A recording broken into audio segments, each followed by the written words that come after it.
हनुमान जी के जीवन में कई प्रेरणादायक कहानियां और राम भक्ति की झलक देखने को मिलती है।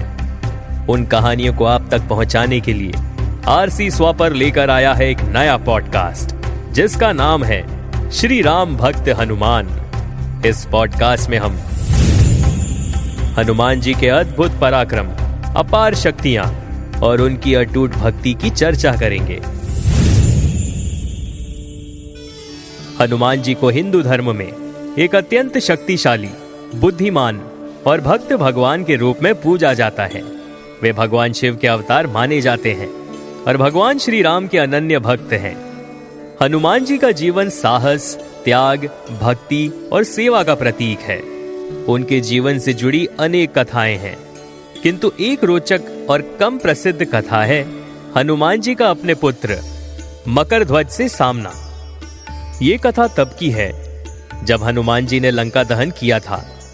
रावण की लंका जलाने के बाद वे समुद्र में कूद पड़े ताकि उनके पूंछ में लगी आग शांत हो जाए।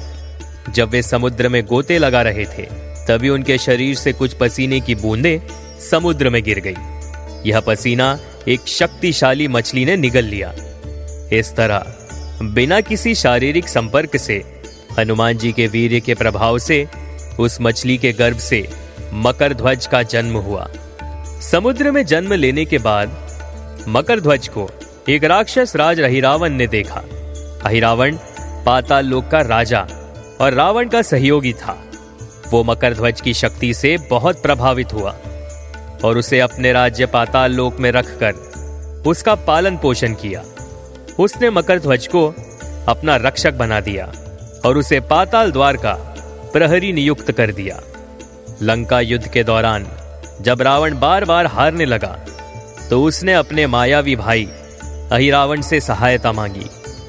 अहिरावण एक तांत्रिक और मायावी राक्षस था। उसने श्री राम और लक्ष्मण को धोखे से अपहरण कर लिया और उन्हें पाताल लोक ले गया ताकि उनकी बलि देकर शक्ति प्राप्त कर सके।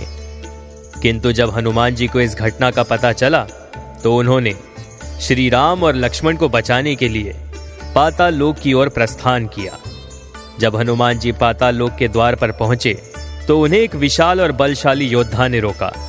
वो कोई और नहीं बल्कि मकरध्वज था। वो पाताल लोक के द्वार की रक्षा का दायित्व निभा रहे थे। हनुमान जी ने उसे रास्ता देने को कहा, किंतु मकरध्वज ने मना कर दिया। वो अपने जिम्मेदारी के प्रति पूर्ण निष्ठावान था। तब हनुमान जी ने उसे युद्ध की चुनौती दी। दोनों के बीच भयंकर युद्ध हुआ।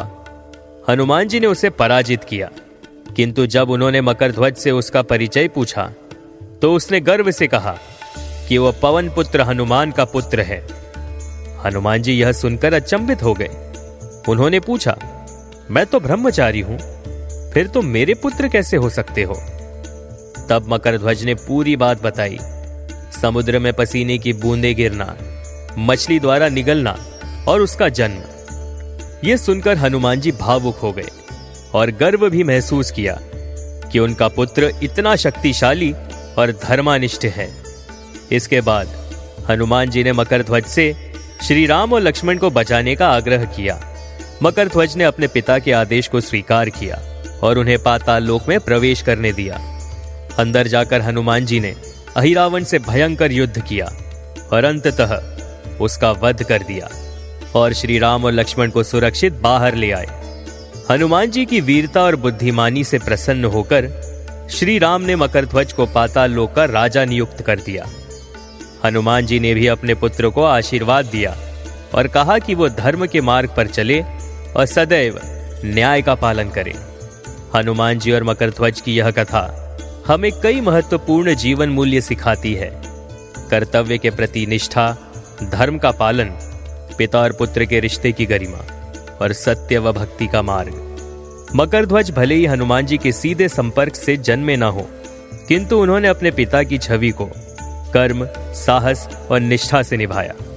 ये कथा ये भी दर्शाती है कि हनुमान जी जैसे ब्रह्मचारी देवता भी समय काल की लीला में ऐसे चमत्कारिक प्रसंगों का हिस्सा बन सकते हैं जो आध्यात्म और जीवन के गूढ़ रहस्यों को उजागर करते हैं। तो ये थी हनुमान जी से जुड़ी एक कथा। आप सुन रहे थे श्री राम भक्त Hanuman, only on RC Swapper।